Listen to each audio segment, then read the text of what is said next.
नमस्कार, मैं दामिनी शर्मा, बहुत बहुत स्वागत है आपका।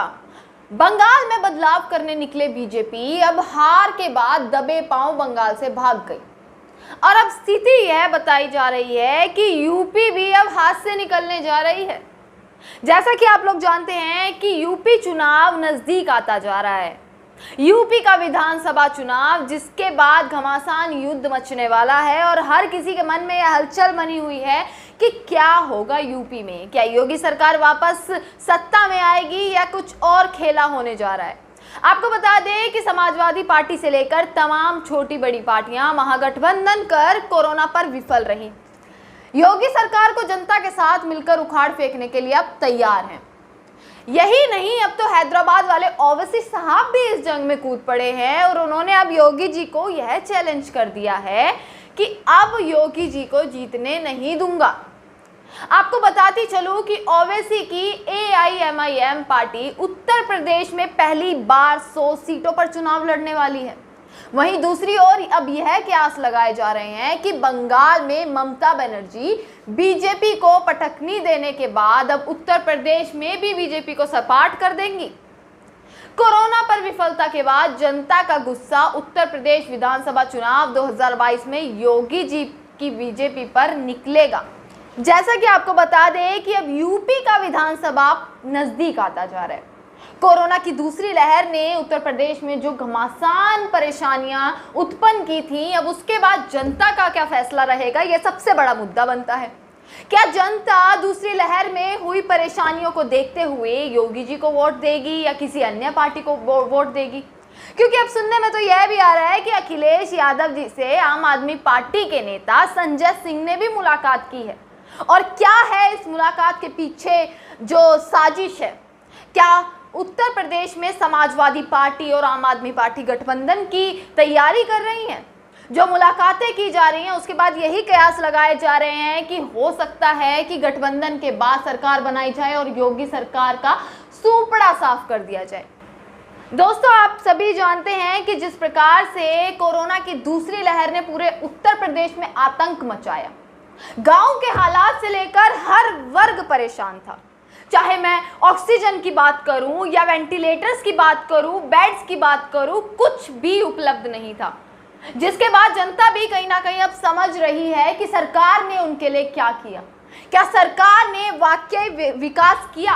और विकास किया तो वह विकास कोरोना की दूसरी लहर में सामने क्यों नहीं आया, जब गंगा में दर्जनों लाशें बह रही थी, जब कोरोना से मरने वालों की संख्या उच्च लेवल पर पहुंच चुकी थी, जब कोरोना से मरने वाले लोग परेशान हो चुके थे कि उन्हें ऑक्सीजन नहीं मिला, उनके परिवार वाले परेशान हो चुके थे कि उन लोगों को बेड नहीं मिल रहा, वेंटिलेटर्स नहीं मिल रहे, तो कहां विकास हुआ? क्या विकास राम मंदिर में हुआ? और वही राम मंदिर जिसमें खुद घोटाला कर दिया जाता है, या वही विकास जो राम मंदिर के नाम पर ये लोग वोट बटोरते थे, और वही राम मंदिर जिसमें खुद घोटाला हो गया? घोटाला यानी कि जमीन से जुड़ा घोटाला। आप सभी जानते होंगे ना कि कुछ मिनटों में ही जमीन की कीमत कैसे इतनी ज्यादा बढ़ जाती है। क्या ये घोटाला नहीं है? और अगर विकास हुआ है तो कहां था वह विकास, और क्या असर पड़ने वाला है? और क्या किसान आंदोलन का असर, जो 7 महीने से किसान बॉर्डर पर बैठे हैं, क्या असर प्रभाव पड़ेगा यूपी के विधानसभा चुनाव में? दोस्तों, आप सबको क्या लगता है, ये सभी जो मुद्दे हैं क्या यूपी के चुनाव में ये सामने रखे जाएंगे? क्योंकि अब पार्टियों में घमासान युद्ध मच गया है।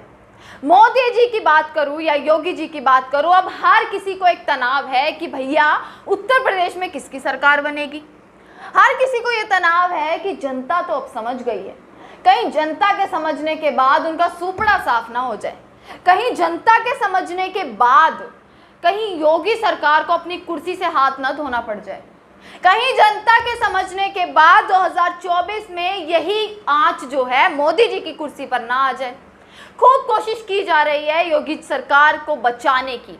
योगी सरकार भी पूरी कोशिश कर रही है। अब क्या हो रहा है, अब आप 50 करोड़ का अंबेडकर जी की मूर्ति बनाने जा रहे हैं।